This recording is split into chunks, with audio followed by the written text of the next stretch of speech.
네, 여러분들 안녕하세요. 시사타파의 심층분석. 이거부터 단신보다는 본격적인 이거부터 해야 되겠습니다. 어, 살다 이런 꼴을 당할 줄은 몰랐습니다. 윤석열은 대한민국의 대통령이 아닙니다. 저는 오늘부터 윤석열을 대통령이라고 부르지도 않았지만 윤석열은 대한민국의 대통령이 아니라고 오늘 선언한 날이에요. 윤석열은 대한민국의 지도자가 아니라 대한민국에서 빨리 척결해야 될 대상입니다. 저는 윤석열이 보낼 때는 저는 반자유주의 세력이고 척결 대상이겠죠. 윤석열이 볼 때 제가 척결의 대상일 겁니다. 본인의 정책을 반대하니까. 아마 윤석열이가 빨리 대통령 자리에서 내려와야 된다 이런 생각보다 윤석열 같은 인간이 있음으로써 대한민국이 망가지는 게 지금 차마 눈뜨고 볼 수 없을 정도의 지경에 이르렀습니다. 과거에 뉴라이트 일본 간첩이라는, 제가 여러분들에게 뉴라이트라고 부르지 말라 그랬죠. 일본 간첩이라고 제가 여러분들에게 말씀드렸습니다. 거의 이놈들이 꿈틀거리기 시작한 지 한 20년 가까이 되죠. 과거에는 이놈들이 음지에서 바퀴벌레에 숨어있듯이 숨어있으면서 활동을 했는데 윤석열이가 되고 나서 정치, 경제, 사회, 문화 대한민국 곳곳에 권력을 쥐고 있습니다. 왜 그러냐? 뉴라이트를 윤석열이가 등용했다가 아니라 윤석열이가 뉴라이트의 수장입니다. 윤석열이가 뉴라이트의 수장입니다. 그렇기 때문에 그들이 대놓고 마지막 본인들이 탈환하고 싶은 독립기념관까지 탈환을 한 거예요. 저들이 독립기념관을 탈환한 이유는 여러분들도 잘 아시겠지만 김구를 테러리스트로 만드는 겁니다. 안중근, 김구 테러리스트로 만드는 거예요. 저들이 생각할 때 일본은 조선을 근대화시켰던 고마운 존재죠. 일본 간첩들이 생각할 때는 조선은 일본에 의해서 경제 발전이 됐고 일본에 의해서 근대화가 됐다라고 생각하는 것이죠. 그런 일본의 이토우 히로부미를 저격한 안중근은 테러리스트가 되는 것이고 독립운동을 했던 김구도 테러리스트가 되는 겁니다. 이거는 역사 전쟁에 자기네들이 우위를 점했다. 처음에 건국절 논란으로 본인들이 우리는 역사 전쟁에서 이겼다라고 생각했죠. 아니죠. 처음에 이명박 정부 때 건국절 논란을 일으켰을 때는 대한민국에서 뉴라이트라는 일본 간첩들의 존재를 알린 거예요. 그 이후에 박근혜 정부에서는 국정교과서 문제로 또 한 번 역사 전쟁이라고 우리는 가볍게 여겼습니다. 저 새끼들 뭐 덤벼봐야. 그래서 국정교과서의 채택 비율이 1%도 안 됐죠. 우리는 저들을 너무 간과한 거예요. 걔네들은 계속 틈만 나면 역사 도발을 했고 역사 전쟁을 하기 준비를 하고 있었던 겁니다. 20년 동안의 역사 전쟁에 결국은 자기네들이 수장이 권력을 잡으니까 본인들은 이제는 넘지 말아야 될 선이라는 게 있음에도 불구하고 그 선을 마구잡이로 넘으면서 윤석열과 함께 대한민국을 일본의 재용산 총독부가 되는 이런 상황이 오는 겁니다. 차마 고개를 들 수 없을 정도로 부끄러운 광복절입니다. 여러분들에게 말씀드리고 싶은 것은 오늘 윤석열의 광복절 기념사를 보면서 저는 이런 놈을 대한민국의 대통령이라고 부르고 대한민국이 경호를 하고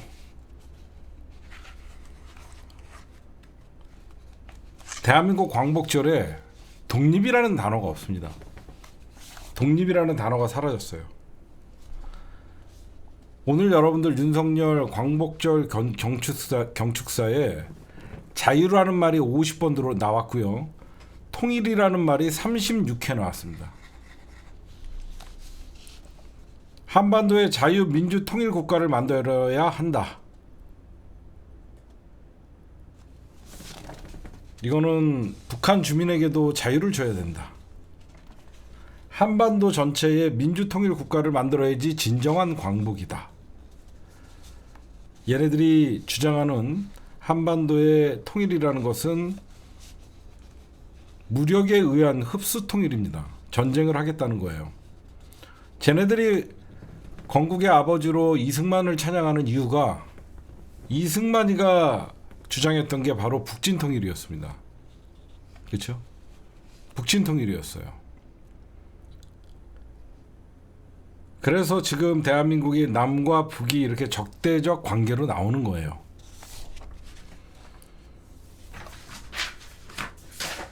제가 오늘 달력을 다시 한번 봤습니다. 오늘이 광복절인가 현충일인가. 자유와 통일, 현충일이라 그러면 그나마 이해를 할 수 있는 발언들이 있어요. 광복절이 어떤 날인지를 모르는 거예요. 윤석열은. 일본 식민지 지배로부터 대한민국이 다시 국가를 되찾고 해방되는 날이었거든요. 과거사 자체를 언급을 하지 않습니다. 이러니까 일본의 방위상도 전범들이 묻혀있는 야스쿠니 신사참배를 대놓고 갑니다. 일본이 식민지 지배를 했던 문제의 역사에 단죄를 하지 않아요. 지적도 하지 않아요. 그냥 일본의 하수인이 돼서 일본이 화낼까봐 눈치 보면서 이런 짓거리라니까 일본은 얼마나 고마운 윤석열 정부겠습니까? 오늘 윤석열의 광복절 축사를 듣고 있으면 그냥 북한의 정권을 붕괴한다는 그 밑바탕을 깔고 얘기하는 거예요. 그래놓고 8.15 통일 독트린이라고 개소리를 합니다. 8.15 통일 독트린이 아니라 8.15 개소리입니다. 광복절 맞이해서 개소리한 거예요. 북한을 붕괴시켜서 지금 대한민국이 북진 통일을 하겠다. 자유민주주의를 북한 주민들에게도 만들겠다. 어떻게 할 건데? 그리고 이런 윤석열을 비판하는 국민들을 반자유, 반통일 세력이라고 얘기합니다. 안 그래요? 이거는 윤석열이 얘기한 통일이 강조한 통일은요, 북한과 전쟁하자는 거예요. 수많은 국민들이 죽겠죠. 이런 미친놈이 대한민국 대통령입니다.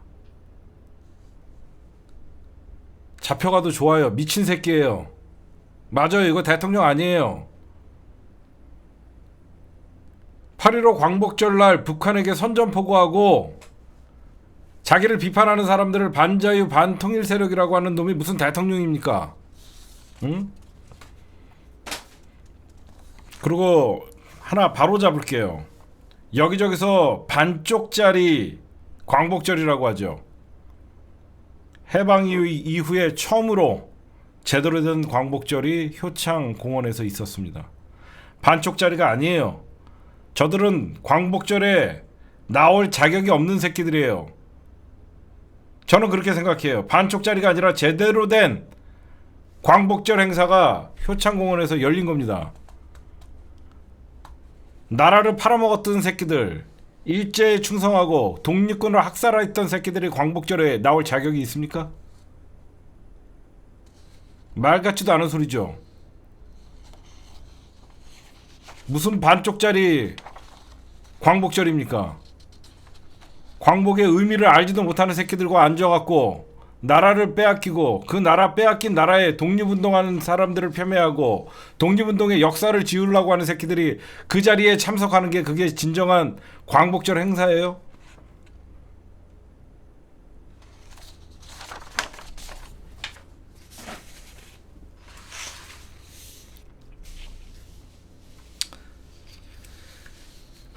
참 저는 야, 이 정도인가? 이 정도까지 막 나가나? 그냥 대한민국 총독부라고 제가 얘기하는 게 뭐냐면 그냥 일본이 역사 세탁하는데 우리나라 정부가 앞서고 있어요. 우리나라가 얻은 게 뭐가 있습니까?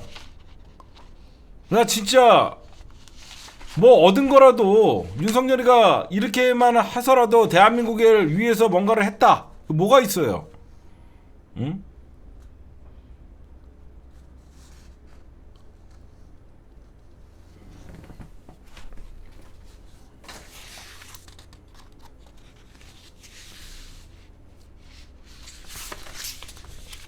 윤석열은요, 여러분들 우리가 앞으로는 친일, 반민족 행위입니다. 이건 친일이 아니에요. 그렇죠? 숨길 수 없는 반민족 행위예요. 윤석열이가 뉴라이트의 몸통입니다. 검찰 권력을 통해서 수많은 대한민국의 반민족 행위자들을 처벌을 하지 않고 사면을 해주고, 윤석열이가 몸통이에요. 반민족 행위를 하는데 윤석열이가 몸통 역할을 하는 거예요. 일본 언론뿐만 아니라 미국도 놀라고 있어요. 신지호가 얼마 전에 개소리했죠. 광복 회장이 일본 극우의 기품조다. 신지호가 어떤 놈입니까?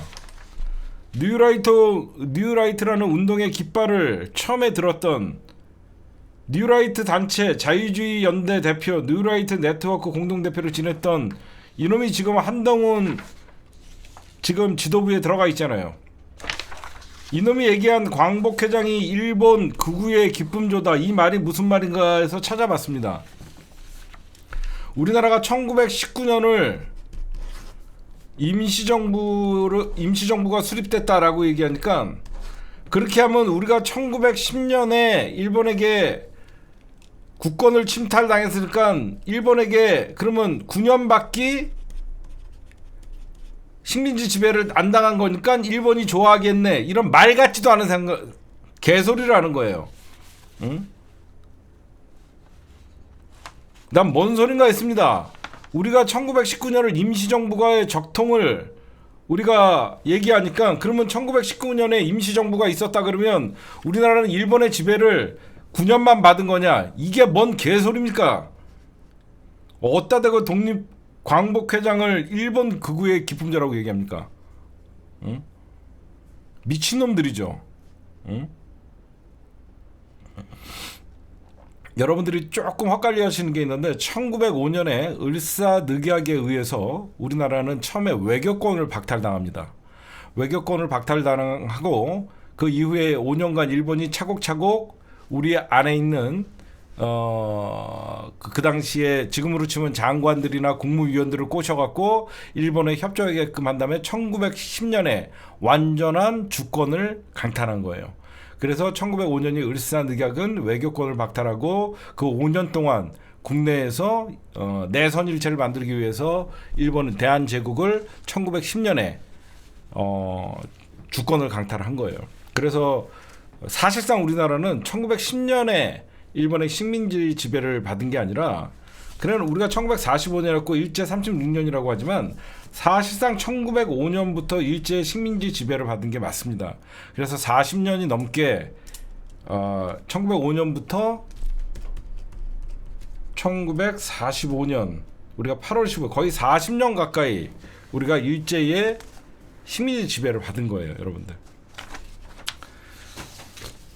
그 다음에 저는 일본 방송인 줄 알았습니다. 이걸 보고 저는 깜짝 놀랐어요.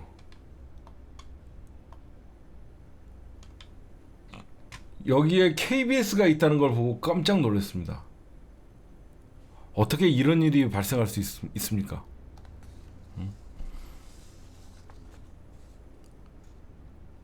이게 언제 일이냐면요, 14일 새벽의 일입니다. 이게 오페라 나비 부인에 등장하는 이 장면인데, 이게 얼마 전에 여러분들 예술의 전당에서 했던 거예요. 이 예술의 전당에서 했던 이 나비 부인이라는 이 뮤지컬을 녹화를 했다가 15일로 바뀌는 새벽에 지난 6월에 있었던 서울 예술의 전당 공연 나비 부인은 개항기의 일본 나가사키를 배경으로 한 작품으로 기미가요가 배경음악으로 흘러나오는 가운데 주인공 초초상이라는 나비 부인이 등장해 일본 전통 의상이 기모노 차림으로 출연하는 겁니다. 이게 대한민국 해방을 맞이한 날 새벽에 14일에서 15일로 바뀌는 새벽에 KBS의 만행입니다. 이게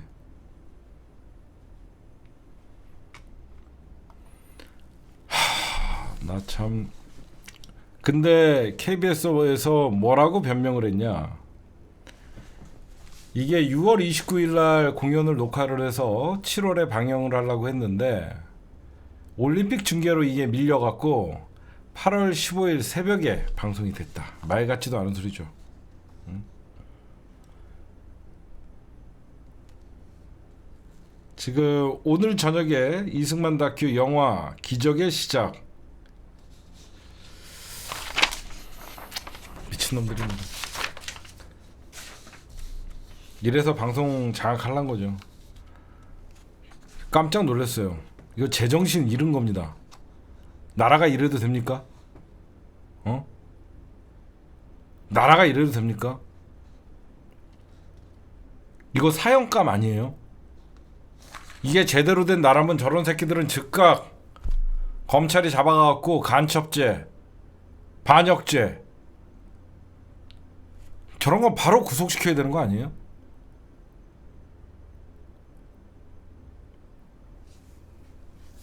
조선 총독부 밑에서나 가능한 짓이에요. 응? 이거는 조선 총독부에서도 가능한 일입니다. 조선 총독부니까 이게 가능한 거예요. 조선의 제10대 총독 윤석열이니까 가능한 짓이에요. 이 제정신이 이런 짓을 할 수 있습니까?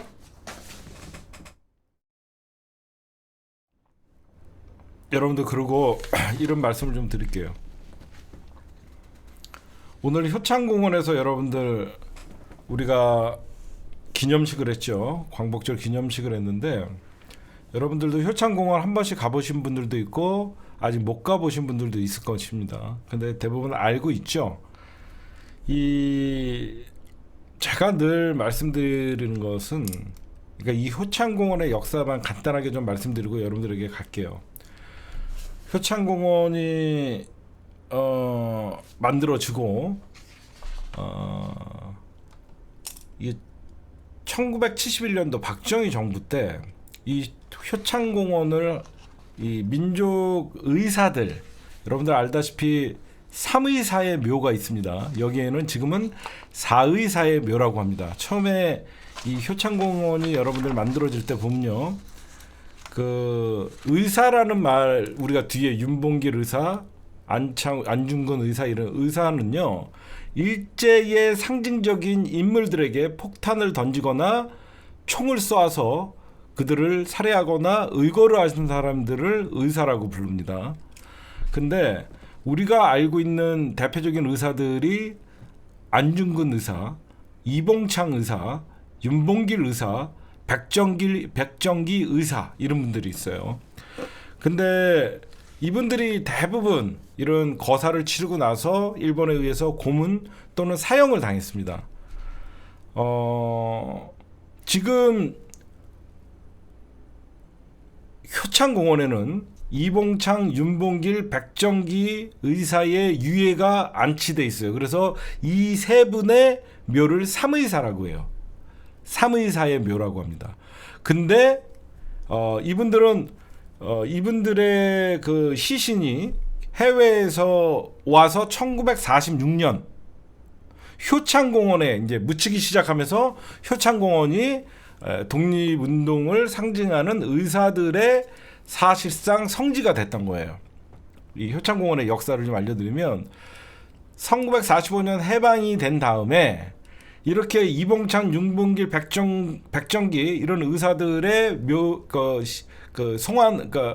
시신을 송환해서 해외에서 효창공원에다가 묻었고, 그래서 3인이 안장된 묘소를 삼의사라고 했습니다.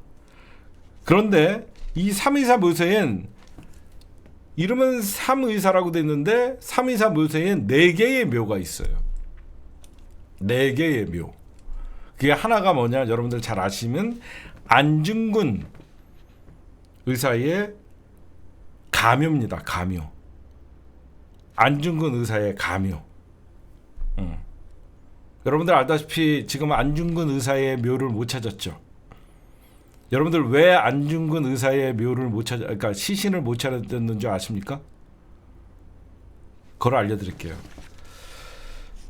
우리가 지금도 안중근 의사의, 문재인 정부 때도 그랬고, 안중근 의사의 시신을 찾고 마지막으로 안중근 의사가 갖고 있던 총, 이걸 찾으려고 했는데 일본이 안중근 의사를 처형을 하죠. 일본이 안중근 의사를 살해를 합니다. 사형 집행을 하고, 웬만하면 여러분들 사형 집행하면 가족들에게 그 시신을 넘겨주잖아요. 가족들에게 시신을 남겨주잖아요. 그때 일본 놈들이 안중근 의사의 시신을 가족들에게 넘겨주지 않아요. 왜 안 넘겨줬냐면, 안중근은 조선을 상징하는 항일 독립을 상징하는 상징적 인물이었기 때문에 안중근 의사의 시신을 가족들에게 인계하는 순간 들불처럼 항일 운동의 기폭제가 될 수 있다라는 위기감에 안매장을 하고 돌려주지 않았어요. 그 새끼들이 그런 놈들입니다. 그렇게 잔인한 놈들이에요. 안중근 의사의 시신을 가족들에게 인계하는 순간 항일 운동의 기폭제가 됐고 상징적인, 그래서 유가족에게 시신을 돌려주지 않고 안매장을 해요. 그리고 안중근 의사의 권총이 사라졌거든요. 여러분들 왜 안중근 의사의 권총이 중요할까요? 안중근 의사가 사형당한 거는 살인죄잖아요. 그쵸? 안중근 의사는 이토우 히로부미를 죽였다라고 살인죄로 안중근 의사가 사형을 당했잖아요. 그러면 죄를 물을 때 가장 중요한 게 뭐죠? 총이잖아. 뭘로 죽였냐? 총으로 죽였다. 그러면 당연히 총은 일본이 보관하고 있거나 갖고 있어야 되는데 이 총마저 잊어버렸다고 했어요. 왜 그랬을까요? 이 총이 아직도 존재한다는 게 세상에 알려지면 이 총은 제국의 심장을 쏘은 게 되는 거예요. 이해가 가십니까? 그래서 일본 놈들은 이 총을 분명한 명확한 안중근 의사를 사형 집행하는데 중요한 증거임에도 불구하고 이 총이 사라졌다고 한 거죠. 왜? 제국의 심장을 관통해서 조선이 일본의 제국의 심장을 쏘았다. 이런 역사적 의미가 되니까. 그래서 한 거고, 안중근 의사는 철학자예요. 장군이자 저는 철학자. 여러분들 알다시피 안중근 의사께서 감옥에 있으면서 여러 가지 글을 쓸 동양평화론이라는 글을 쓰고 그런 것들을 보면 굉장히 철학이 담겨 있어요. 그 안중근 의사가 말씀하신 것 중에 가장 중요한 것들이 뭐가 있냐면, 힘이 없다 그래서 약소국을 식민지 침탈하는 것은 인류에서 벗어나고 자유를 침범하는 것이다. 벌써부터 그런 생각을 했던 거예요. 제국주의 침략자들은 우리 이 반민족 행위자들이나 친일파 뉴라이트라고 하는 새끼들이 한다는 소리가 늘 그래요. 힘이 없어서 일제에게 우리는 나라를 빼앗길 수밖에 없었다. 듣자 하면 괜찮죠. 그러면 힘없는 나라들은 무조건 나라를 빼앗아도 되고, 그거는 제국주의 발상이에요. 그렇죠? 그건 제국주의 발상입니다. 응? 그런 동양 평화론을 안중근 의사가 썼었는데, 안중근 의사께서 이제 이 권총으로 이토우 히로부미를 죽이잖아요, 여러분들. 그때 총알이 몇 발이 있었냐면 8발이 있었습니다. 8발. 이토우 히로부미에게 4발을 쏴요. 탕탕탕탕. 그 자리에서 즉사했죠.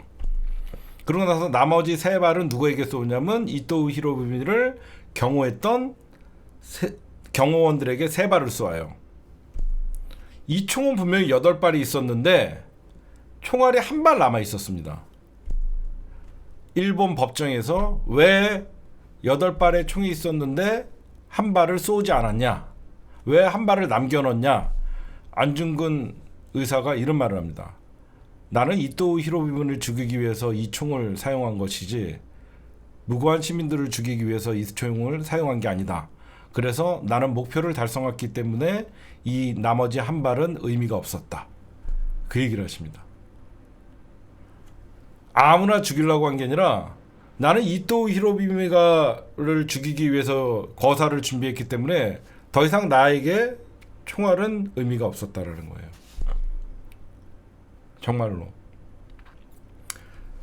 이런 대한 독립을 위해서 목숨을 바쳤던 이런 분들이 1946년에 이봉찬, 윤봉길, 백정기 그리고 안중근 의사의 묘는 아직 찾지를 못했죠. 왜 안중근 의사의 시신이나 묘를 못 찾았는지 여러분들이 좀 이해가 가실 겁니다. 이 효창공원에 이 삼의사라는 묘가 여러분들 한번 가보면 있습니다. 근데 언제 가장 박해를 받았냐면 1971년도 아예 관리를 하지 않습니다. 그냥 지금도 여러분들이 효창공원은 여러분들이 어디서 관리하죠? 효창공원 어디서 관리해요? 알고는 있으라고. 효창공원은 용산구청에서 관리합니다. 국립현충원은 누가 관리하죠? 국가가 관리합니다. 국립현충원에는 독립운동가를 학살하던 일본군 출신의 군인들, 장교들이 일본군 출신의 반민족 행위자들이 76명이나 일본군 출신만 76명이나 국립현충원에 묻혀 있어요.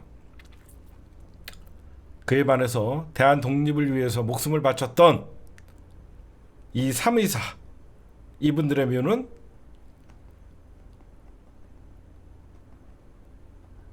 용산구청에서 관리를 해요. 그냥 동네 공원 관리하는 수준이죠. 언제 가장 이 묘가 박해를 받았냐면 거의 관리 안 하고 잔디가 황폐화될 정도로 관리가 안 됐었냐면 1971년도에 박정희 누굽니까? 일본명 다카키 마사오 독립군을 학살했던 새끼죠. 일본군 중위 출신 박정희는 이 삼의사 묘가 있는 효창공원에 방공투사 유령탑을 노골적으로 세웁니다. 분명히 독립운동가 묘 옆에 방공투사 유령탑을 세웁니다.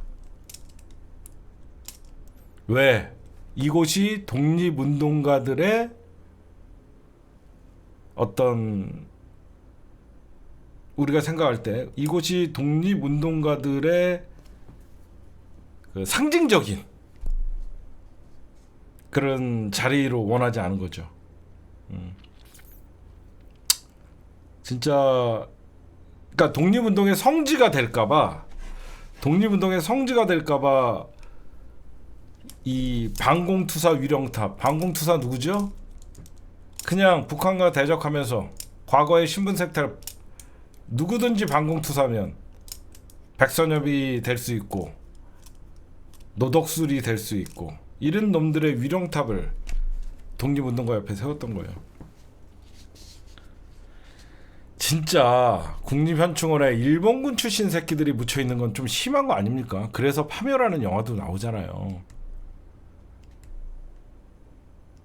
나라를 독립군들을 학살했던 자들이 국립현충원에 묻혀있고 목숨을 바쳐서 나라를 찾으려고 했던 독립운동가들은 용산구청이 관리하는 효창공원에 있고 응?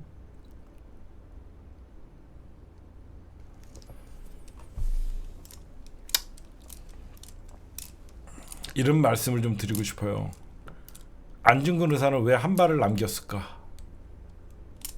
아직도 그 한 발이 누구에게 갈지 모르겠습니다. 저는 대한민국의 역사는요, 진짜 이 해방 이후에 친미와 반공으로 나라를 팔아먹었던 자들이 신분을 세탁해서 대대손손 권력을 누리고, 그러면서 이 땅의 정의는 사라졌습니다.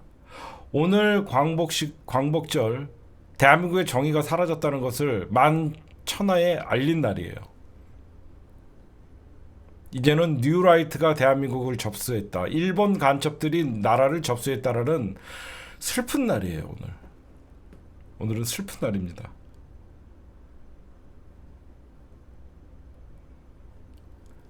저는 이런 얘기들을 하죠. 사람들이 대통령이 될 때마다 국민 통합을 얘기합니다. 제가 10년 전부터 떠들었던 얘기예요. 국민 통합이 안 되고 동서가 갈리고 남북이 갈리는 이유는 정의를 실현하지 못한 대한민국의 책임이 있어요. 죄 지은 새끼들이 모든 권력을 잡고 민족주의자들을 학살을 했던 새끼들이 대한민국의 권력을 잡으면서 오로지 반공과 친미를 앞세워서 대한민국을 물들게 하고 대대손손 권력을 누리고, 독립운동가들의 후손들은 쪽방촌에 살면서 직업도 갖지 못하면서 3대가 망한다는 소리를 듣고 어떻게 대한민국의 정의를 얘기할 수 있겠습니까? 이게 다 이승만 때문이죠. 저는 이런 말씀을 좀 드리고 싶어요.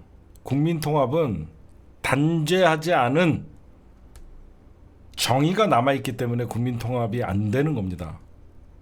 죄 지은 놈들에게 죄값을 국가가 물었으면 국민통합이 왜 안 됩니까? 한쪽에서는 분명히 나라를 팔아먹은 새끼들이니까 혼내야 된다라고 떠드는 사람들이 있는 반면에, 그때는 어쩔 수 없었다라고 우기는 새끼들이 있다 보니까 사람들이 싸울 수밖에 없지요. 우리 아버지는 목숨 바쳐서 독립운동을 했는데 너는 일본에 충성해서 수많은 호의호식을 했잖아. 이 사람이 이 사람을 용서합니까? 이 사람은 이 사람한테 처음엔 부끄러움이라도 느꼈죠.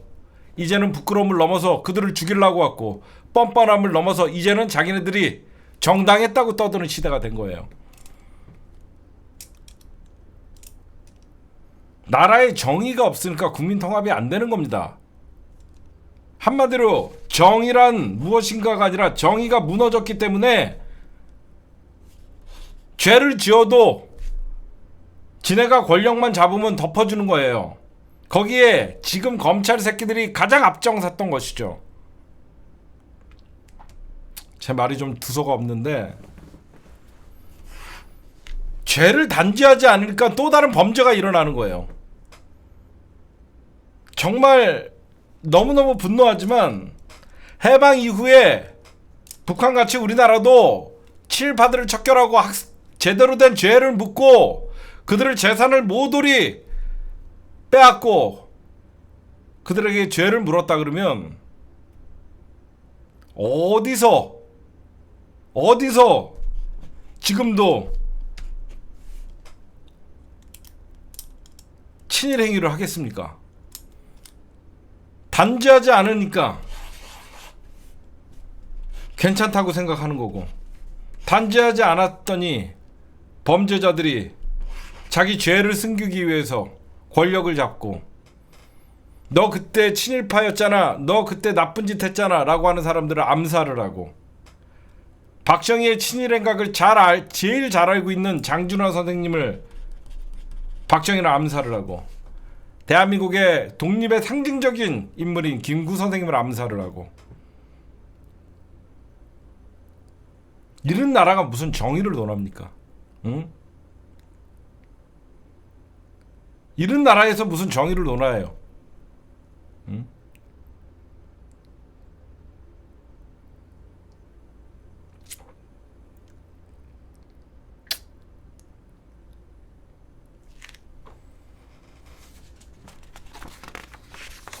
진짜 나한테 6개월만 권력을 준다 그러면 이 일본 간첩들 새끼들뿐만 아니라 프랑스는 여러분들 독일에게 4년간 식민 지배를 받았죠. 그래서 드골 장군이 해외에서 독립운동을 하다가 독일이 항복하면서 왔을 때 그 당시에 프랑스 독일군에게 협력했던 여자들, 독일군에게 부역했던 인간들 모조리 다 죽여버렸습니다. 그러니까 프랑스는 그 어떤 잡음도 없잖아요. 그렇죠? 그 어떤 잡음도 없어요.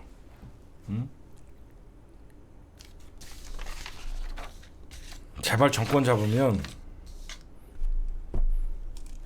효창공원에다가 이 계시는 이 독립운동가들 제발 이승만 묘 파내고 박정희 묘 파내고 이런 쓰레기들 물 좀 제발 다 그 가족들한테 돌려주고 국립현충원에서 가장 높은 자리에 이 나라를 있게 해준 독립운동가들의 묘를 순서대로 해서 제발 민족의 정기를 세웠으면 좋겠어요.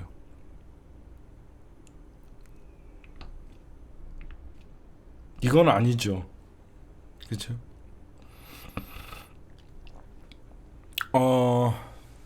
뉴라이트 좀 간단하게 좀 설명을 좀 해드릴게요. 일본 간첩이라고 우리가 이제 제대로 알았죠. 얘네들은 이명박 정부 때 2000년대 이제 초반 때 이제 여기저기서 이제 뉴라이트가 왜 생겨났는지 여러분들에게 알려드릴게요.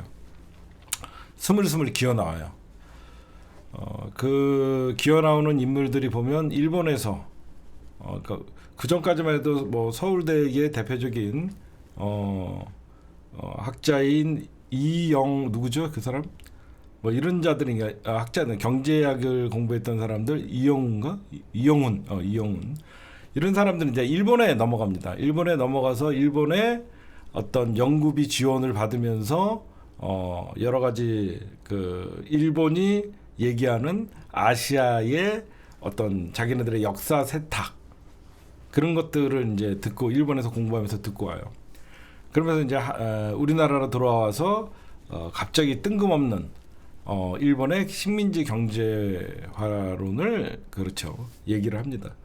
그러니까 처음에 우리는 미친놈들 이렇게 단순히 그냥 미친놈들이라고 생각하면서 왜 그러냐면 제가 저번에도 말씀드렸듯이 1987년 6월항쟁 이전에 6월항쟁 이후에 그 다음에 김영삼 정부, 그러니까 이명박 정부가 생기기 전까지 그때는 저들도 독립운동의 역사 또는 독립운동가 이들은 건드리지 못했어요. 절대 건드리지 못했어요. 우리나라에서도 대한민국의 보수라는 자들도 대한민국 독립운동의 역사 그리고 독립운동가들을 어떤 폄훼하고 그런 게 없었습니다. 갑자기 김구가 테러리스트로 등장하고 안중근 의사가 테러리스트라고 등장한 게 이명박 정부 때 일베를 중심으로 그 낙성대 연구소에서 시작한 식민지 경제화론이라는 그런 책을 비롯해서 이제 퍼지기 시작해요.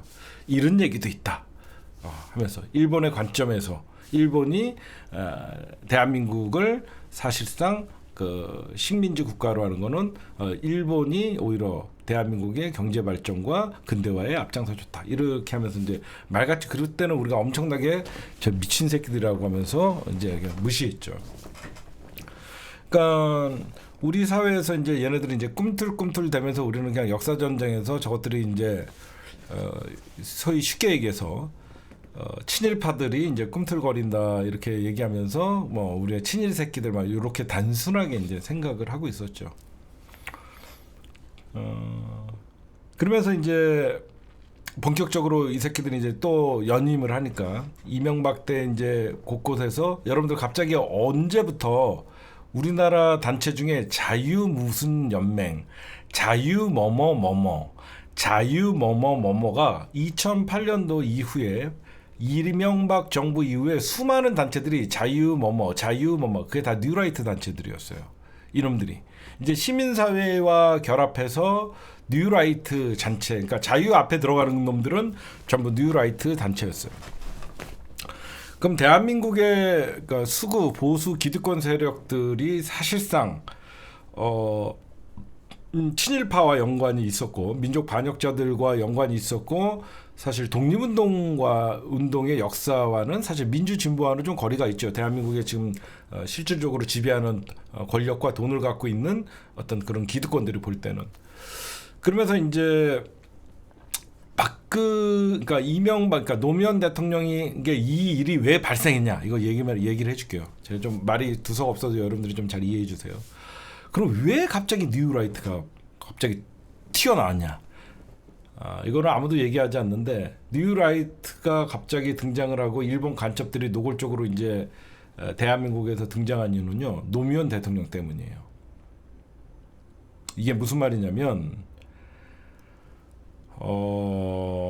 대한민국의 반민족 행위자들과 친일 부역자들이 보고 대한민국 수구 기득권이 볼 때는 노무현 대통령이라는 대통령은 절대 당선되지 않을 거라고 생각한 거죠. 노무현이라는 민족 의식을 가지고 독립 정신이 있고 진보적이고 이런 사람은 절대 대통령으로 당선되지 않을 거라고 생각한 거죠. 노무현 당선에 충격을 받았던 거예요. 노무현 대통령 당선에 충격을 받고 그때부터 봐요. 대한민국의 기존에 있던 낡은 수구 기득권 세력들이 노무현 대통령 때 어떤 변화가 있는지 잘 생각해 보세요. 이런 걸 알아야지 지금의 현상이 이해가 갑니다. 노무현 당선은 수구 기득권들에게는 정말 하늘에서 청천벽력 같은 일이었어요. 대놓고 일본 독도는 우리 땅이다라고 하고 절대 수구 세력과 타협하지 않고 조선일보는 폐간돼야 된다라고 얘기하고 대한민국의 어떤 역사와 정의를 위해서는 이런 사람이 대통령이 되니까 또 노무현 같은 대통령이 나타나면 자기네들이 볼 때는 대한민국의 수구 기득권들이 볼 때는 가장 위기가 있었죠. 그게 대표적인 게 뭐죠? 친일 임명사전, 친일 재산 환수. 여기에 이 새끼들이 충격을 받았던 거예요. 이제 다 이해가 가시죠? 노무현 그 역대 어떤 대통령도 하지 못한 과거사 진상위원회와 친일 청산위원회, 친일 조사위원회를 만들면서 대한민국에 아무도 자기네들을 건드리지 못한다고 생각했더니 노무현이라는 대통령이 나타나니까 와 우리의 재산을 지금도 뺏길 수도 있겠구나 이런 위기감이 든 거죠. 그런 위기감이 들면서 이제 얘네들이 했던 짓이 뭐냐? 바로 노무현이 어떻게 당선됐나를 봤죠. 순수한 국민들이 자발적으로 온라인으로 선거운동을 통해서 노무현 대통령이 당선된 거죠.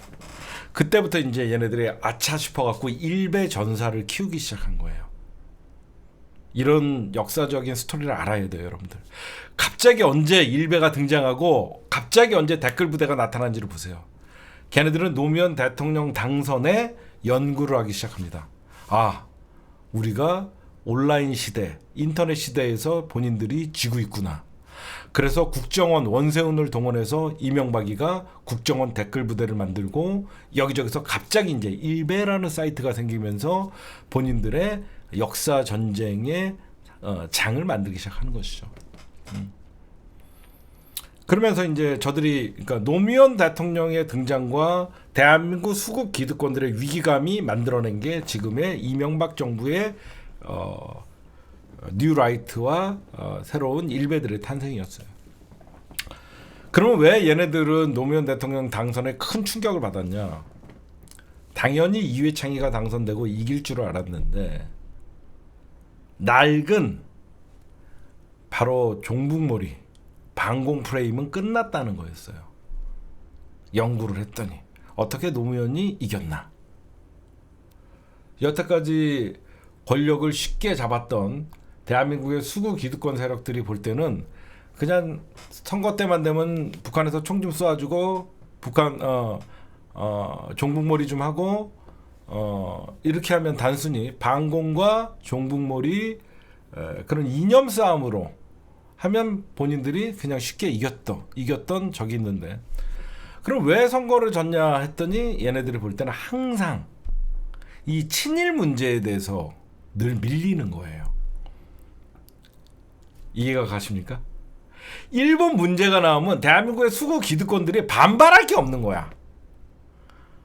그래서 역사적 망언이나 이런 것들이 나오면, 일본의 도발이나 이 독도 문제만 나오면 대한민국 국민들은 진보와 보수할 것 없이 단합을 하거든. 그렇잖아.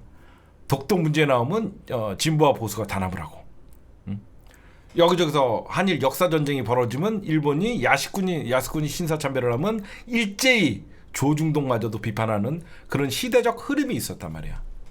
그러니까 얘네들은 일본만 나오면 우리가 이 당하고, 종북몰이는 더 이상 통하지 않고, 반공 시대는 끝났고, 그런 새로운 어젠다가 뭐였죠? 이제 바로 자유, 시장, 먹고 사는 문제, 이걸 이제 들고 나오기 시작하는 거예요. 그러면서 일본의 식민지 경제화론이 결국은 이제 나오면서 대한민국 경제 발전, 대한민국의 건국은 이승만으로부터 시작했고, 바로 박정희가 경제 발전의 신화였고, 그러면서 쟤네들이 보수가 대한민국의 경제 성장력의 주가 됐었다는 걸 얘기하고 싶은 것이죠. 그러니까 낡은 반공 프레임과 종북몰이는 끝났다라고 생각하면서 이제는 시장 자유주의. 그래서 윤석열이는 제가 뉴라이트의 수장이라고 얘기하는 거예요. 뉴라이트, 삼각 자체가 뉴라이트, 그러니까 일본 간첩이에요. 뭐든지 기준을 경제 논리로 보는 거죠. 역사의 관점도 경제 논리, 민족의 자존심을 짓밟아도 경제 논리. 그러면서 이명박이가 여러분들 알다시피 777 공약, 737 공약 하면서 등장하는 거고. 여러분들에게 웃긴 얘기 하나 해줄까요? 저놈들이 오늘 윤석열이가 여러분들 어딜 갔다 왔냐면요, 유경수 씨의 어떤 묘를 갔다 왔어요. 유경수 여사, 유경수를 찬양하지도 마세요. 박정희에 가려져서 유경수는 좋은 여자였다? 개풀 뜯어먹는 소리 하지 마십시오. 잘 생각해 보십시오. 대한민국의 뿌리를 흔들기 위해서 건국의 아버지를 이승만으로 만듭니다. 그러면 건국의 어머니가 있어야 돼요. 건국의 어머니를 이승만의 부인을 하고 싶은데 이승만의 부인은 외국인이에요. 프란체스카 여사예요. 안 어울리잖아. 이승만에게는 건국의 아버지라는 훈장을 주고, 바로 박정희는 독재자의 프레임이 있으니까 박정희의 부인 유경수를 건국의 어머니, 국모로 모시자는 겁니다. 그래서 윤석열이가 가갖고 국모라는 얘기를 하잖아요. 대한민국 조선시대입니까? 대한민국 조선시대냐고요. 윤석열이가 진짜 가갖고 한다는 소리가, 유경수 묘역 참배에서 대한민국의 국모라는 얘기를 해요. 국민들의 어진 어머니 잊지 않겠다. 윤석열이가 방명록에 국민들의 어진 어머니 잊지 않겠다. 나는 유경수를 내 어머니라고 생각한 적이 없어. 그냥 독재자 18년 동안 독재자의 부인일 뿐이야. 유경수가 뭔데? 그냥 18년간 박정희 독재자의 부인일 뿐이야. 유경수가 왜 국모고 왜 나의 어머니야? 말 같은 소리를 해야지. 응? 대한민국이 민주주의 국가인데 여기가 조선시대야? 미친놈들이죠. 이승만을 건국의 아버지, 대한민국의 어진 어머니 유경수를 만들고 싶은 거죠. 친일을 미화하고 반민족 행위를 미화하고 독재를 미화하고 싶은 것들이죠. 저들이 진짜 바라는 것은 10만원권 지폐에 이승만이가 올라가고, 5만원권 지폐에 박정희가 올라가고, 만원권 지폐에 유경수가 올라가고, 100만원권 지폐에 김건희가 올라가는 게 아마 제일 바라는 걸걸? 그치? 아마 100만원권 지폐에 김건희가 올라가는 걸 아마 가장 김건희는 자기가 100만원권 지폐에 아마 올라가는 거를 꿈꾸고 있을 겁니다. 응?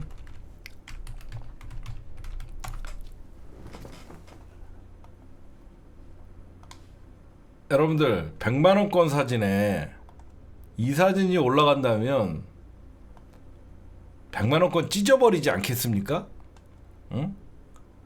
아니 100만원권 지폐에 반맛 떨어지는 얼굴로 올라가면 이거 찢어버려야 되는 거 아니에요? 응? 아 재수없어 진짜.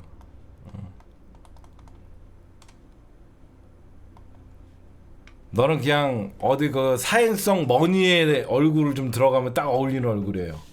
그 사행성 도박 있지? 사행성 도박의 그 주가 조작이나 사행성 도박이나 똑같잖아. 안 그래요? 주가 조작이나 사행성 도박이나 사기치는 거 똑같잖아. 어디 주가 조작이나 이런 사행성 도박에 무슨 코인에 올라가는 게 낫죠? 응? 이어서 얘기할게요. 그래서 이제 뉴라이트가 이제 이명박 정부 때 이제 왜 나왔는지 여러분들 알겠죠? 왜 나왔냐? 노무현 대통령에 대한 충격. 그래서 이제 저들이 사실상 이제 새로운 프레임, 그래서 인터넷 전사를 키우고, 사실상 이제 과거에는 우리가 인터넷이나 온라인에서는 민주 진보 진영이 아고라를 중심으로, 다음 아고라를 중심으로 활발한 활동을 하면서 저 보수도 대한민국 수구 세력들의 프레임을 깨고 민주 진영이 단합하는데 굉장히 역할을 했었단 말이에요. 그러고 나서 이제 우리가 언제부터 이제 유튜브나 인터넷 상에서 이제 밀리기 시작하냐? 여러분들 조중동 폐간은 외쳤지만 조중동은 이미 종이신문은 우리가 말 안 해도 폐간됩니다. 이게 온라인에서 사실 퇴출을 시켜야 되는 거예요. 그렇죠? 조중동의 영향력 딴 거 없어요. 종편 없애버리고요. 온라인에서 다음과 네이버에서 퇴출시키면 끝나요. 그냥 눈치대 나한테 딱 6개월만 좀 다 할게요. 저를 좀 대통령으로 뽑아주세요. 6개월만. 그냥 다음과 네이버에서 조중동 폐간시키고 그 다음에 종편 없애버리고 그냥 국립현충원 가갖고 일본 군 경력이 있었던 새끼 다 묘 파버리고 그래갖고 가족들에게 돌려보내고 효창공원에 있는 우리 사무사 우리 독립운동가들 전부 가장 좋은 자리에다가 만들어주고 거기 난지도 어디 근처 쓰레기장 옆에다가 그 일본 놈들 그거 안 간다 그러면 거기 친일파 새끼들 썩은 내 풀풀 나는데 옆에다가 묻어버리고 그냥 난지도가 딱이에요. 저 새끼들이 무슨 국립현충원이에요. 난지도에다가 그냥 판 묻어버려갖고 뒤지든가 살든가 뭐 지네끼리 거기서 관리를 하든가 하면 됩니다. 그러고 나서 딴 거 없어요. KBS, MBC, 이제는 공영방송이 아니라 국영방송을 만들어버리는 거죠. 그 누구도 건드리지 않게. 예, 이거는 농담이고 정치권이 공영방송에 관여하지 못하게끔 해야 돼요. 진짜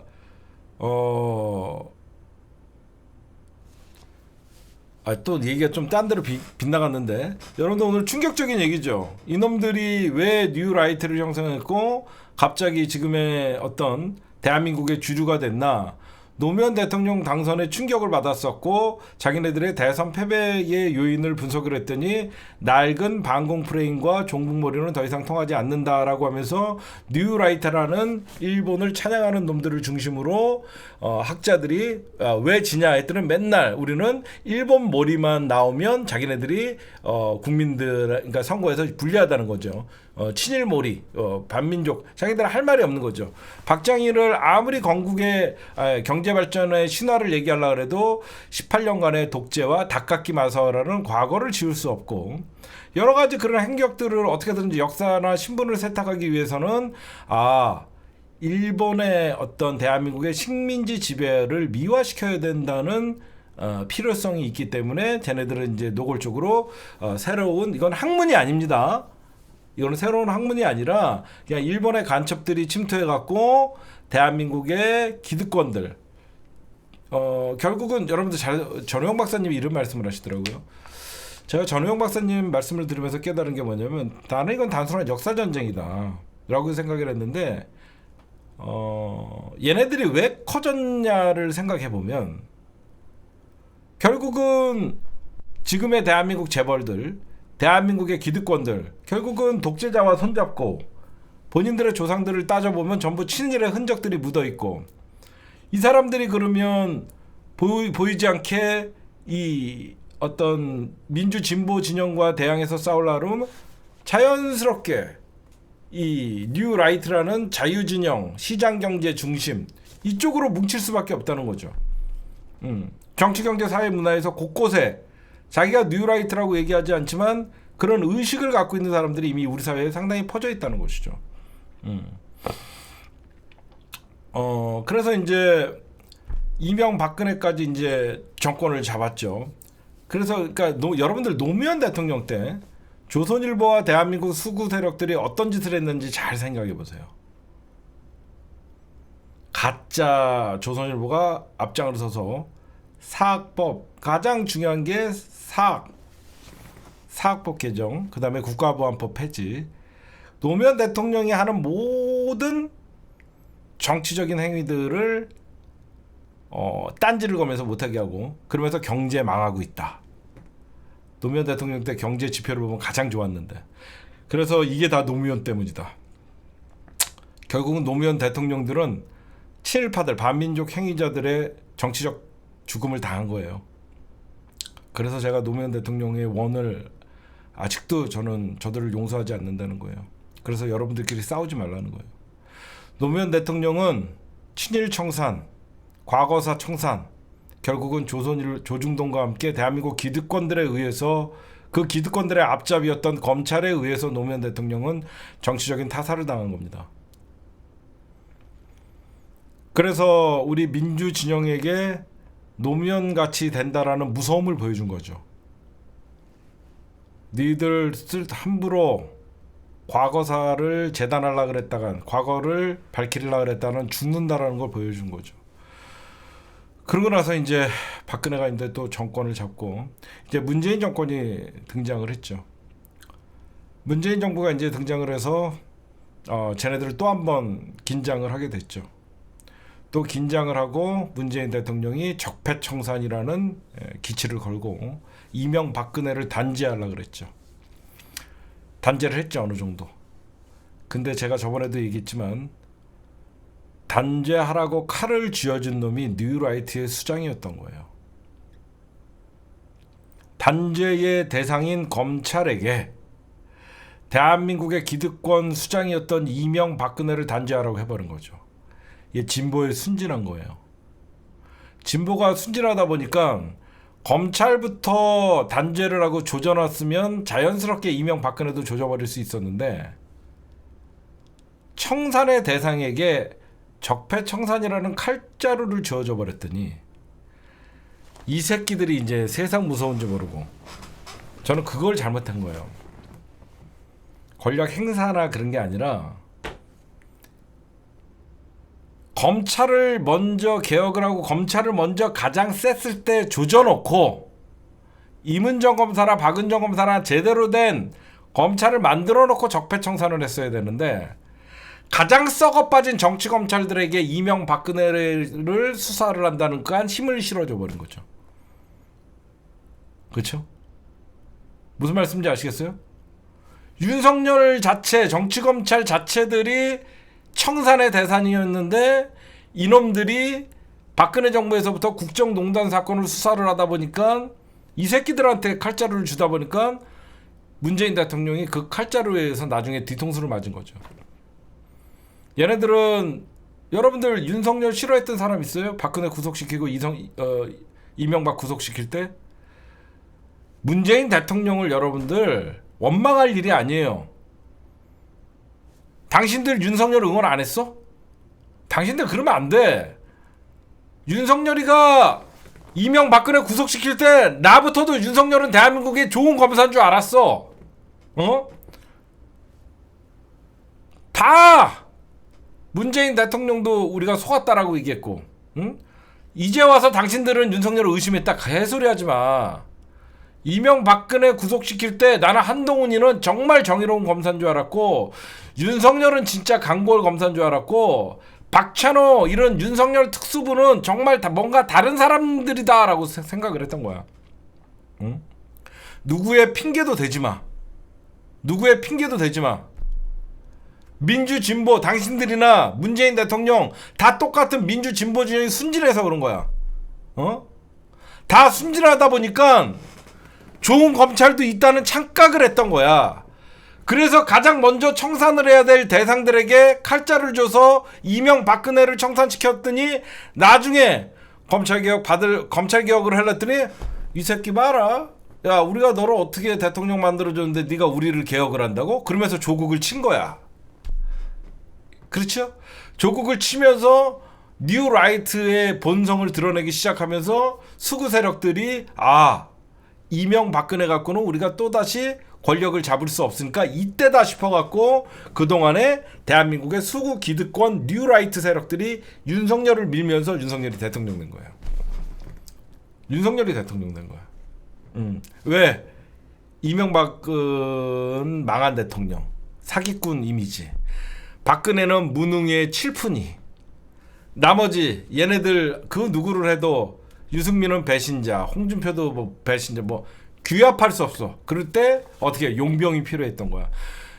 이때다 싶어갖고 뉴라이트의 사관을 갖고 있는, 일본 간첩의 사관을 갖고 있는, 이미지 포장 잘 돼 있는 강골 검사의 정의와 상식이 있는 윤석열을 포장해서 대한민국 수구 기득권 일본 간첩들이 국힘당을 접수를 하고, 그 국힘당을, 여러분들 민주당만 접수한 게 아니에요. 국힘당을 먼저 뉴라이트가 국힘당을 먼저 접수하고, 뉴라이트 안에서도 여러분들 알다시피 신지호, 과거에 이명박 때부터 정치했던 새끼들이 뉴라이트가 또리를 틀고 있었기 때문에 윤석열이가 국힘당 들어가는데 결정적인 역할을 한 겁니다.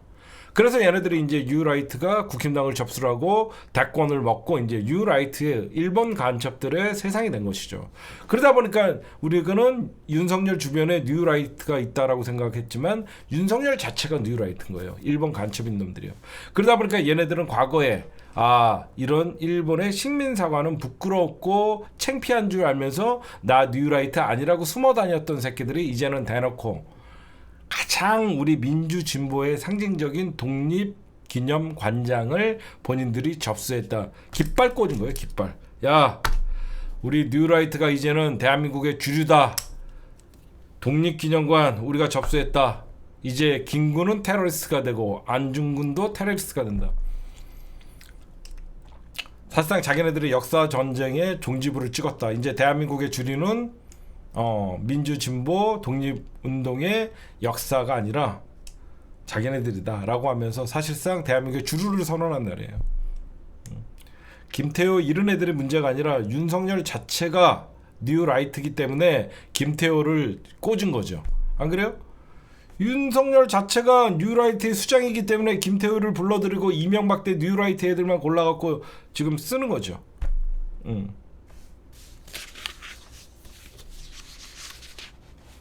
아까도 여러분들에게 말씀드렸지만 얘네들은 이제 과거에 독재자로 이승만 독재자, 여러분 이승만은 독재자 맞죠? 우리 헌법에도 나와 있잖아요. 4.19에 우리 한 거 했던, 우리가 4.19 그냥 했나요? 우리가 4.19를 이기붕 때문에 일으킨 거 아니잖아요. 이승만 정권 물러나라고 한 거잖아요. 그래서 이승만이는 독재자에서 벗어날 수가 없으니까 건국의 아버지로 하는 거예요. 그리고 박정희는 누가 봐도 18년간의 독재 정권, 거기에 어떤 여러 가지 유신 시대를 하면서 딴 거 정치적으로 내세울 게 없으니까 경제 발전의 아버지로 만들고 싶은 것이죠. 그래서 보수가 경제는 뛰어나다. 그래서 지금도 입만 벌리면 자유. 여러분들 자유를 외칠수록 가장 기뻐할 사람들은 누구죠? 자유를 외치면 외칠수록 힘 있는 자들. 아무나 때려 죽여도 되고, 아무나 내가 힘이 세니까 남의 거 뺏어도 되고. 걔네들이 생각하는 자유는 기본적으로 인간의 존엄성을 지키면서 민주주의 이념을 갖고 있는 건 아니에요. 무한 경쟁입니다. 민주주의적 이념은 누구나 공평. 민주주의면 누구나 평등해야 되고, 그렇죠? 누구나 차별받지 않고 누구나 법 앞에 평등하고 누구나 행복을 추구할 권리가 있고, 이게 민주주의 이념이지만 시장으로 넘어가면 다르죠. 그래서 자꾸 정치가 작은 정부 시장을 비대화시키는 거예요. 전부 집권자들이 정치 이념보다는 시장의 원리에 따라, 시장의 원리는 뭐죠? 이윤 극대화. 이윤을 극대화하기 위해서는 어떻게 하면 되죠? 문어발식 확장. 그래서 여러분 생각해 보세요. 우리가 언제부터 골목상권 걱정하기 시작했고, 우리가 언제부터 소규모 자영업자들이 다 망하기 시작했는지 생각해 보세요. 이명박근혜 정부 때 다 없어진 거예요. 이마트가 골목상권까지 지배. 그거 왜 그래요? 무한대로 갖고 있는 자본가들이 예전에는 일본이 그건 잘하더라고요. 일본은 골목사건을 잘 지키고 있더라고. 거기 일본 이런데 보면 우리나라는 그냥 시장 자유주의 하면서 무조건 여러분들 자유로운 곳에서 자기네들은 사업하고 싶으면 있는 놈이 다 먹어요. 주식시장도 마찬가지고. 지금 그런 거고, 결국은 이제 오늘 여러분들 윤석열이가 박근혜랑 통화하고 유경수 묘역 참배하고, 이거 왜 그럴 것 같아요? 국민의 어머니 하면서 유경수, 국민의 어머니예요. 저는 유경수를 국민의 어머니라고 생각한 적이 없습니다. 저희 어머니는 유경수가 아니라 다른 이름입니다. 얘네 지금 윤석열이 왜 이런 짓 하냐면요, 그쵸, 보수 결집이죠. 보수 결집을 왜 그러냐면, 좀 있으면 윤석열 탄핵 집회가 열리면, 적어도 박근혜 탄핵 때는 태극기 부대들이 나와갖고 사기 탄핵이라고 하면서 자기를 위해서 좀 싸워주는 게 있었잖아요. 윤석열 탄핵 외치면 보수 누가 나옵니까? 김상진? 누구? 이런 애들이 나올까요? 아니죠. 저는 탄핵 대비라고 생각해요. 탄핵 대비로 관제대물을 일으키려 그러면 박근혜, 이명박, 그러니까 그러니까 윤석열이가 하고 싶은 건 그겁니다. 이명박근혜 친이 친박의 사실상 엄청난 갈등과 싸움이 있었잖아요. 친이 친박의 엄청난 갈등과 싸움이 있었잖아. 지가 하고 싶은 거죠. 친이 친박을 통합시켰다. 그쵸? 그 누구도 하지 못한 친이와 친박을 자기가 보수를 결집시켰다. 지금 매달리는데, 더욱더 웃긴 건 여러분들, 이명박과 박근혜를 찾아가서 국정 운영의 조언을 구하고 싶다. 야, 칠푼이한테 들을 게 뭐가 있냐? 라또나 드세요. 오죽하면 최순실이가 라또나 드세요 그런 애한테 그러고, 이러다는 어떻게 해야 되는 겁니까? 그게 뭡니까? 저도 아리백은 잘 몰랐습니다. 아리백은 뭡니까? 저도 요번에 잘 들었는데, 개풀 뜯어먹는 소리 하지 마시고 우리 호성이나 불러주세요. 호성아, 응? 생각해봐요. 칠푼이한테 가갖고 무슨 국정조언을 들어요. 있겠다 들을 거. 혹시 탄핵안 발의되시면 그 당시에 당황하셨을 텐데 어떻게 하셨습니까? 저는 탄핵이 뭔지도 몰랐고 그때 그냥 다 헌재만 믿고 까불다가 그냥 방패라 그래도 방패인가밖에 없습니다.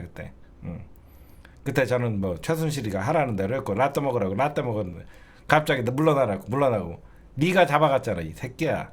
이거 아니에요? 그때 나를 감옥으로 넣은 새끼가 한동희랑 네 아닙니까? 무슨 국정조언을. 아니 여러분들, 진짜 세상 살다가 박근혜한테 국정조언을 그러니까 지가 칠푼이보다도 못한 거죠. 그쵸? 칠득이죠. 칠푼이도 못한 칠득이도 안 되는 새끼가 지금 권력을 잡고 있는 거예요. 아니 무슨 박근혜 니콜 무능 칠푼이 대명사인데 이명박이한테 가갖고 그다 그 사기는 어떻게 치셨습니까? 그 건물도 빼앗고 그 원전 사기 그거 제가 조사를 하려다 보니 자원외교를 얼마나 드셨습니까? 제가 곤란한 거는 대답하기는 곤란하고요. 뭐 유지를 떨었을 거 아니야. 어떻게 그 말년에 그 돈을 좀 헤쳐먹고 저도 한 몇 년만 갔다 오면 될 것 같은데. 야 이명박이한테 뭐를 국정 자문을 얻냐? 그냥 그거예요. 그냥 이명박근혜 찾아가고 보수 결집하고 매달리고 있는 거예요. 혹시 나 탄핵당하면 좀 사람들 동원해갖고 저 좀 지켜주십시오. 그래서 왜 그러냐? 박근혜는 뭔가 선물을 줘야 되잖아. 왜 구속시킨 게 누구야? 동훈이랑 성렬이잖아. 박근혜는 내심 감옥 간 게 억울할 거 아니야. 박근혜는 억울할 수 있어요. 자기 죄를 모르잖아. 박근혜는 자기 죄를 모르잖아. 그냥 라또 먹으라고 라또 먹었고, 그냥 드라마 보라 그래갖고 앉아서 드라마 봤고, 어디 가갖고 통일은 대박입니다라고 외쳐야 된다. 통일은 대박입니다. 그냥 외쳤더니 뭐 사람들이 좋아하고, 그냥 자기는 시키는 대로만 했는데 갑자기 어느 날 윤석열이랑 한동훈이가 자기를 감옥에 넣었어. 그럼 아직도 박근혜는 꽁한 게 있을 거 아니야. 그럼 어떻게 풀어줘야 돼? 어머니는 국모입니다 이거지. 쥐새끼는 워낙 지은 죄에 비해서 윤석열이가 많이 봐줘갖고 빨리 빼내줬잖아. 저 아니었으면 아마 뒤지기 전까지는 못 나오셨을 겁니다. 그렇잖아. 윤석열이가 이명박이한테는 할 말이 많잖아. 저니까 지금 나오셨지. 저 아니었으면 거의 뒤지기 전에 송장 치러서 나왔을 겁니다. 이래버리면 이명박이는 윤석열이가 고마운 거지. 근데 박근혜는 아무리 얘기해도 못 알아듣잖아 얘가. 박근혜는 그러니까 뭔가를 줘야 돼. 박근혜에게는 엄마 아빠의 기억이 있잖아. 그래서 유경수를 찾아가는 거지. 박근혜한테 도와달라고. 이제 이해가 가요? 박근혜가 가장 아직도 마음 생각하는 거는 엄마와 아빠잖아. 그래서 그 엄마 윤석열이가 유경수 여사는 국민의 어머니다라고 이렇게 하면서 묘소를 참배해주고, 그러고 난 다음에 박근혜에게 국정운영 어떻게 합니까? 그걸 왜 저한테 묻습니까? 이 미친 새끼야. 내가 그거 알았으면 제가 탄핵 당했습니까? 뭐 그러니까 보수 특히 박정희, 박근혜, 유경수 어떻게 보면 TK 태극기 부대를 자기 편으로 결집시키고 싶은 거죠. 응? 제가 우스갯소리로 하지만 지금 그만큼 윤석열이 절박한 거예요. 그렇죠? 그만큼 윤석열이가 절박하다 보니까 뭔가 자기도 위기감을 느끼고 있는 거죠. 절박하다 보니까 박근혜한테 국정 조언을 구하고 싶다. 이런 개소리가 나오는 거예요. 지금 이 새끼들이 어떤 짓을 하고 있냐면요. 멈추지 않아요. 이승만 기념재단이라는 게 있어요. 이 이승만 대통령 기념관을 어디로 만들려고 하냐면 지금 용산구 국립중앙박물관 옆 부지에다가 만든다고 합니다. 이런 거 알고 나중에 진짜 100만 명 모여야 돼요. 이승만 기념관을 용산구 국립중앙박물관 옆 부지에다가 만든대요.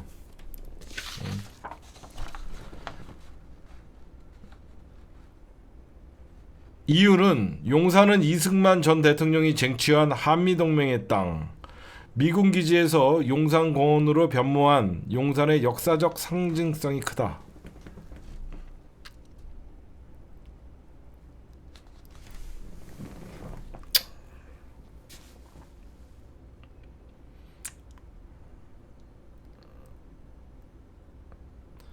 내가 대통령 딱 6개월만 좀 만들어주세요.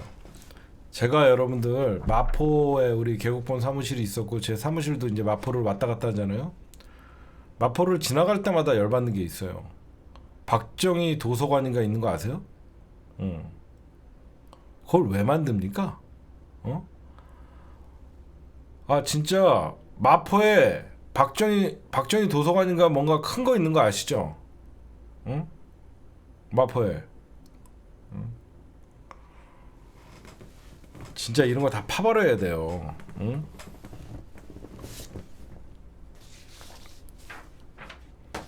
여러분들 마포 여기 치면 엄청나게 돈 들여서 지어놨어요. 제가 박정희 도서관인가?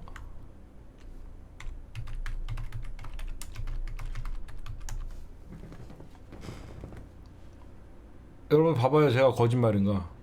박정희 대통령 기념 도서관. 모르는 사람들이 되게 많더라고. 계곡본에서 가까워요. 마포구 월드컵로. 얼마나 잘 해놨는 줄 아세요? 이지랄 떨어놨어요. 서울의 심장에. 이거 굉장히 이거 사람들이 아무렇지도 않게 돼. 여기 이미지 보시면요, 이 앞에 이지랄 때 누가 잘 해놨네, 개새끼. 응.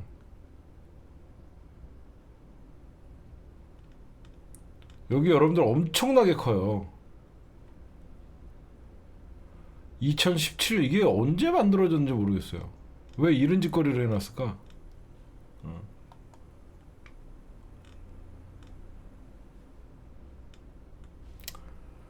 제발 정청래 의원님 저거 좀 파주세요.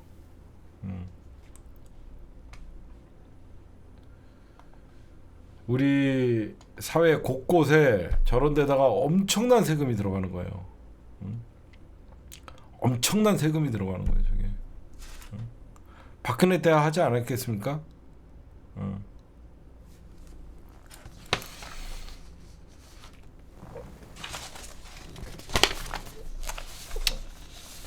네, 오늘의 조선 제10대 총독 윤석열 용산 총독부 NHK 서울 오늘의 주요 심층 분석은 1부는 여기까지 녹화. 네, 제가 여러분들 얼마 전에 신원식이가 국방부 장관을 하다가 그러니까 안보실장으로 갔다 그랬죠. 이 안보실장이라는 자리는 단순히 그 국내 안보만 하는 게 아니라 사실 외교적 측면의 안보를 더 맡아야 돼서 외교 안보실장은 제가 뭐라 그랬죠? 외교통들이 많이 맡았다 그랬죠. 진보 진영에서는. 그랬는데 신원식이가 사실 신원식이는 윤석열에게 찍혔대요.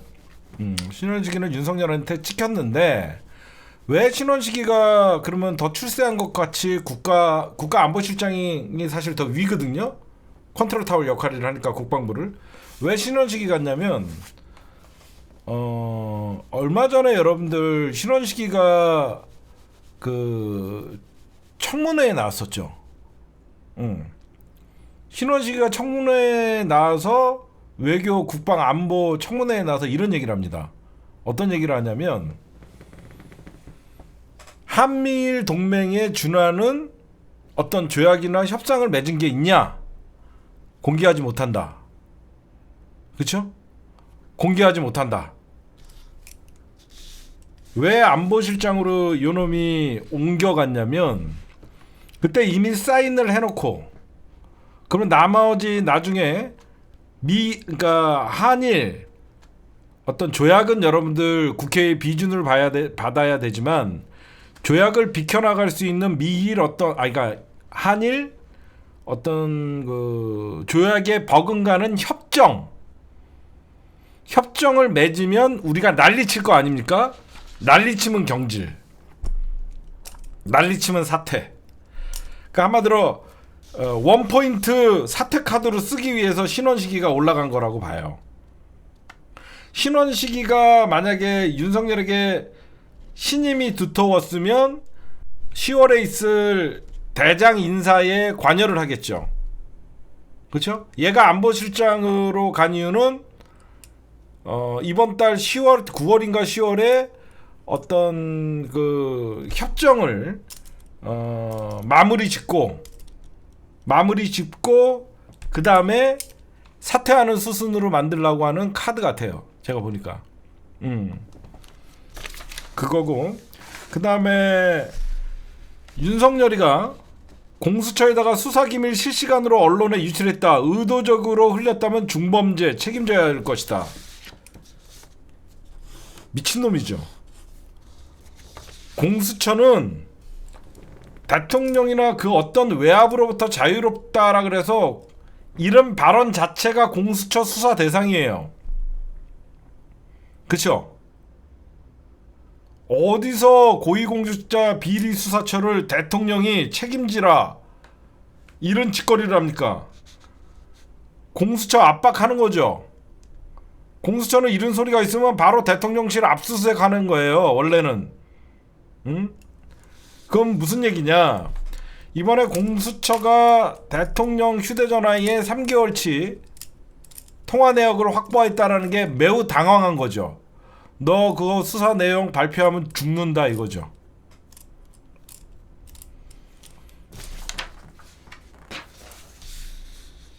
공수처를 압박하는, 이거는 국정농단을 넘어서 직권남용이죠. 공수처는 그 어떤 성역 없이 조사하라고 만든 거 아닙니까? 응? 공수처의 수사 결과가 나오기 전에 여러분들 이 공수처 수사 저는 절대 믿지 않아요. 이종섭이도 제대로 소환해갖고 수사 못하고 대통령실 하나 압수수색 못, 이 정도면 대놓고 압수수색하고 전면으로 붙어야죠. 이건 뭘 두려워하는 거냐면 윤석열이 이거죠. 공수처 야 니들 나 아직 힘 있다. 응? 나 아직 힘 있어. 공수처 니네 까불지 마. 그러니까 공수처가 혹시나 내가 지금 힘없고 레임덕이라고 생각해서 직접적으로 대통령을 칠 수 있다라는 생각에 위기감이죠. 위기감이죠. 지금 검찰이 이제 명품백 수수 무혐의로 지금 가는 시나리오를 잘 쓰고 있습니다. 지금 여러분들 얼마 전에 김건희가 잘 짜여진 시나리오예요. 김건희가 윤석열이랑 하와이 여행 갔을 때 갑자기 대통령실 직원들, 전 코바나 컨텐츠 직원들을 불러갖고 증언을 들은 다음에 언론에 흘려요. 뭐라고 흘리냐? 여사님은 저에게 돌려주라 그랬어요. 그러나 저는 깜빡 잊고 가방을 돌려주지 못했어요. 모두가 제 탓이에요. 여사님은 분명히 돌려주라고 했어요. 이 시나리오를 썼잖아. 그치? 이 시나리오를 쓰고 검찰이 깜빡 잊으셨군요. 그래놓고 이제 김건희 돌아오면 콜검 부르면 우리가 간다. 배달의 검찰. 그리고 지나가 갔어. 갔더니 경호처에서 야 휴대폰 내놔. 아 휴대폰 여기 두면 됩니까? 적당히 하고 가 이 새끼들아. 아 그렇습니까? 예. 쫄아갖고 신분증 맡기고 휴대폰 맡기고 뭔 수사를 한다고 주접 떨다가 그러다가 이제 김건희 대면 조사했다 명분 쌌죠. 그 다음에 이제 검찰에게 김건희가 깜빡 잊고 반납하지 않은 디올백을 받았다. 그랬더니 원본과 똑같다. 이건 뭐야? 무혐의 결론 내려고 하는 거죠. 김건희가 돌려주려고 했는데 그 가방이 맞다. 갖고 있었다. 그러려고 하는 거죠. 그러면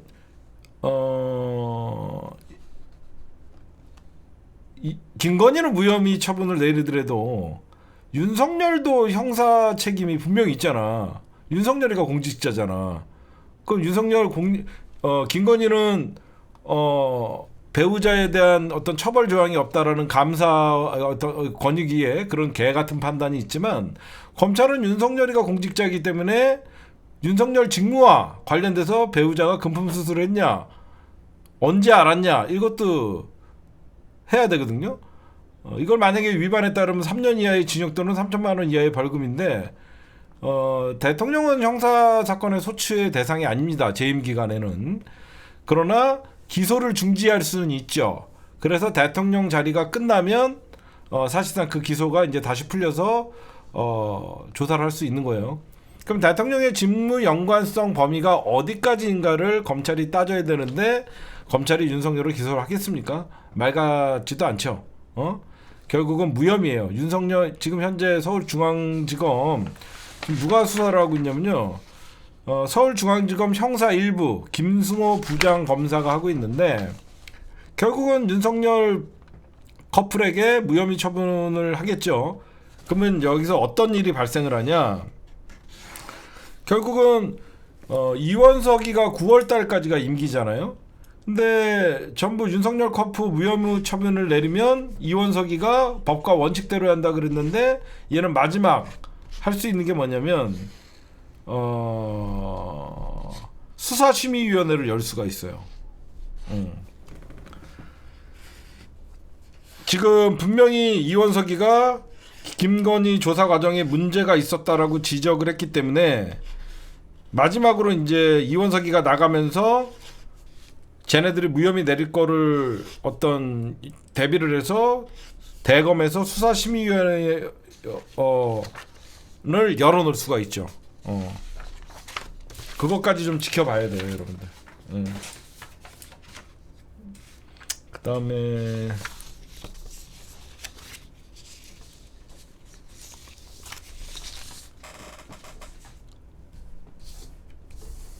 오늘의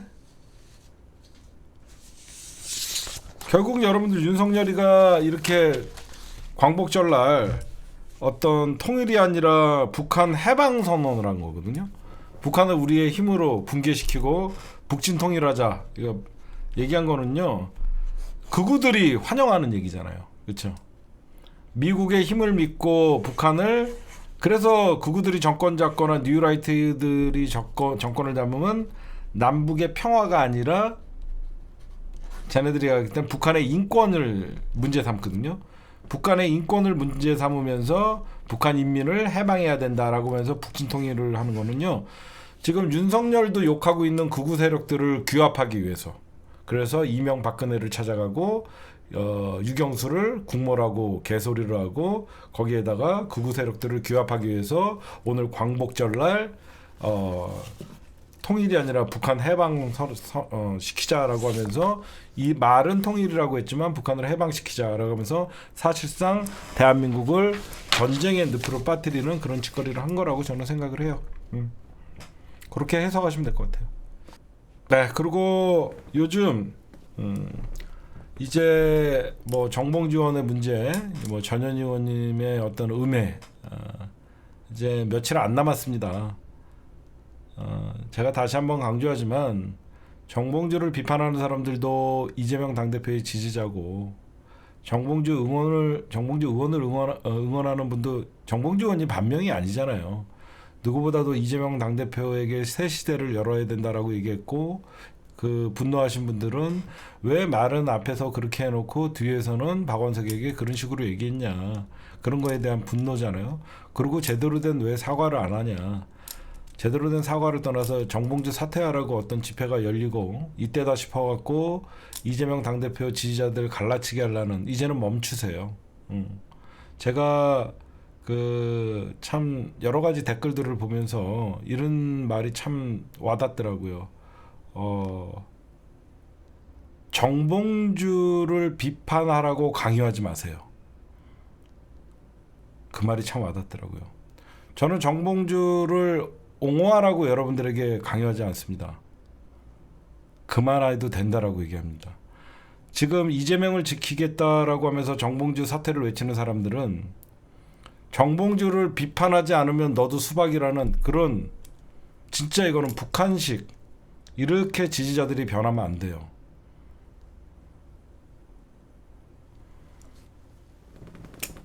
제 말 여러분들 무슨 말씀인지 아시겠죠? 비판을 강요하면 안 됩니다. 왜 너는 비판하지 않냐? 왜 너는 쉴드 치냐? 너도 수박이냐? 너도 반명이냐? 그거 옳지 않습니다, 여러분들.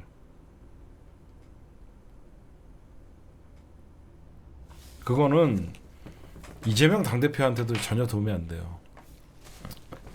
저를 응원하고 저의 방송을 보고 지금 같이 채팅을 하고 이 방송을 시청하시는 분들도 이재명 당대표의 대통령을 만들기 위해서 지난 대선에서도 누구보다도 열심히 했던 분들이고 박갈이 했던 분들이에요. 여러분 안 그래요? 여러분들이랑 나랑 지난 대선 때 밤을 새면서 어떻게 하면 한 표라도 더 지고 있다고 하는데 이길 수 있을까? 그런 고민밖에 안 했었잖아요. 참 제가 정치 고관여층이고 미친놈이라고 생각했던 게 뭐냐, 차를 몰고 가다가 대선 일주일 전인가 차를 몰고 가다가 차가 길에서 막히고 있는데 옆에 보니까 사람들이 앉아 있는데 저 사람은 누구를 지금 찍으려고 할까, 내려서 혹시나 물어볼까, 그런 생각마저 들었거든. 그 정도로 절박하게 선거운동을 했거든요. 그냥 지나가는 사람이 가만히 있으면 말이라도 붙여볼까, 혹시나 저 사람이 누구를 선택하면, 그 정도로 절박하게 이재명 당대표 대통령 만들려고 했던 사람들이에요. 근데 이제 와서 이재명을 정봉주를 비판하지 않으면 수박, 반명, 그게 무슨 도움이 되겠습니까? 여러분들 정봉주 의원님이 명팔이라고 얘기한 게 당원과 지지자들이 아니라고 분명히 얘기하잖아요. 이때다 싶어갖고 내가 명팔이다라고 하면서 일부 유튜버들이 떠들고 다니는 게, 잠깐은 분노한, 그 발언에 분노한 민주당 지지자들의 응원은 받을 수 있겠지만 조금이라도 멀리 보면 결국은 지지자들을 서로 공격하게 만들고 서로 헐뜯게 만들고 서로 비판하게 만들고, 그 앙금에 의해서 정봉주 의원님은 투석은 안 되더라도 5등 안에 들면 계속 정봉주 물러나라고 할 거예요. 정봉주가 마음에 안 들면 최고위원으로 가서 얼마나 국민의힘과 잘 싸우고, 그 최고위원이 된 다음에 마음에 안 들면 고민정도 봐줬으면서 왜 정봉주는 그렇게 못 봐주냐 이거죠. 누구보다 고민정은 대놓고 수박짓하고 반명인 걸 알면서도 고민정 최고위원이면서 어쩔 수 없다라고 인정을 해놓고, 누구보다도 수박 척결에 앞장서고 이번 말 한마디 마음에 안 들고 실수했다 그래갖고 정봉주 사퇴해라, 물러나라, 정봉주가, 그거는 저는 옳지 않다고 생각합니다. 그래서 좀 이성적인 지지자들이 되세요. 말귀도 못 알아듣는 멍청한 지지자들이 되지 말고, 제발 말귀도 못 알아듣고 민주당의 역사도 모르고 갑자기 이재명 당대표, 지금 정봉주를 죽이는 게 이재명을 살리는 길입니까? 나는 좀 정치를 좀 크게 좀 보세요. 지금 정봉주를 사퇴시키고 정봉주를 최고위원회에서 떨어뜨리면 이재명 당대표가 와 내가 이제 대권, 제발 그런 좀 현명하고 이성적인 지지자들이 됐으면 좋겠어요. 정말 적당히 할 줄도 아셔야 되고 멈출 줄도 아셔야 되는데, 그걸 선동하는 일부 유튜브 여러분들, 당신들이 이재명 당대표 지키려고 노력하는 거는 충분히 이해하고 높게 평가하지만, 진짜 이재명 당대표를 위하는 것보다는 본인들의 충성심을 과시하고 싶은 거 아니에요? 지금은 이재명 당대표에게 충성을 바칠 때가 아니라 누구나 이재명 당대표에게 쉽게 접근할 수 있게끔 만들어줘야 되는 시기예요.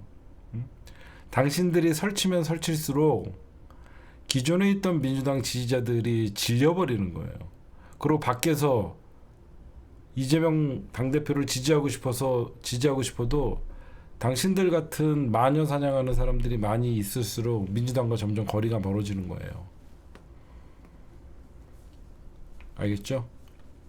정봉주 의원이 최고위원회에 들어가고 허튼 짓을 하면 제가 제일 먼저 끄집어 내릴게요. 진짜 그건 약속할게요. 정봉주 의원님이 헛소리하고 최고위원 가갖고 반명 또라이 짓 하면요, 제가 직접 정봉주를 만나갖고 당신은 최고위원 될 자격이 없다라고 얘기할게요. 정봉주 의원은 뒤통수 칠 사람은 아니라는 걸 알기 때문에, 제가 누구보다도 민주당의 정권을 창출을 위해서 싸울 사람이 알고 있기 때문에 여러분들에게 그만 좀 하라고 하는 거예요. 응? 알겠죠? 종숙 씨 생각 좀 해. 응? 그만하고, 응? 그만하고 생각 좀 해. 응?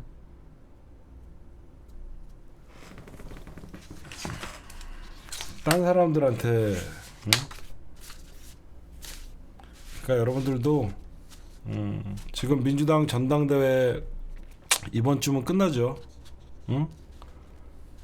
이번 주 전당대회 올림픽 최저 경기장인가요? 올림픽 최저 경기장에 김학현 대표랑 저랑 밖에서 물론 더욱 덥겠지만 밖에서 응원할 장소가 있는지 저희가 한번 알아보러 가니까 시간 되시는 분들은 이번 주 일요일 날 전당대회 같이 응원을 할 수 있게. 근데 무지하게 더울 겁니다. 무지하게 더울 겁니다. 하여튼 준비하고 있다 이렇게 말씀드리고 축제를 만들어야지. 이 선거가 정봉주가 되냐 안 되냐의 선거가 아니라 저번에도 얘기했듯이 이재명 당대표 2기 체제에 대한 기대, 그렇죠? 이재명 당대표 2기 체제에 대한 기대, 그런 것들을 좀 봐야죠 여러분들. 그거를 응원하고 더 홍보해주고 그래야죠. 이재명 2기 체제는 대권을 치러야 되는 이제 지도부니까 그 기대와 희망을 여러분들이 여기저기 많이 설파를 해줘야죠. 언제까지 지지자들끼리 싸울 거야. 그만 좀 싸워요. 그리고 정봉주 비판을 강요하지 마. 그거는 절대 그런 거 아니야. 그렇게 해서는 안 되는 거야. 너 정봉주 비판 안 해? 수박이야? 반명이야? 무슨 북한식 연좌제도 아니고 뭐 하는 짓이야 그게. 어? 그렇게 하면 나중에 당신들 다 주홍 글씨로 남는 거야. 시간이 지나면 내가 쪽팔린 짓, 당신들이 이번에 한 짓은 민주당 앞에서 난리친 거는 그 나중에 다 창피한 짓이야 그게. 적당히들 하셔라. 그런 말씀 좀 드립니다.